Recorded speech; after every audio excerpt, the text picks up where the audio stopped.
अपेक्षा एवढीच आहे आणि सगळ्या राजकीय नेत्यांकडनं अपेक्षा आहे, कारण जी घटना मसाजोगमध्ये घडली त्याचं मी उत्तर नंतर देणार आहे. पण अशा प्रकारे जर आमच्याकडे गुंतवणूकदारांना त्रास देणे, खंडणी वसूल करणे अशा प्रकारचे प्रकार झाले तर इंडस्ट्री येणार नाही.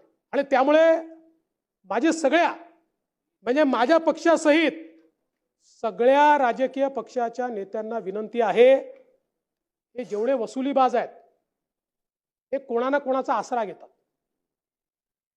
आपण जर आसरा देणं बंद केलं तर महाराष्ट्राची गती दुपटीने वाढू शकते.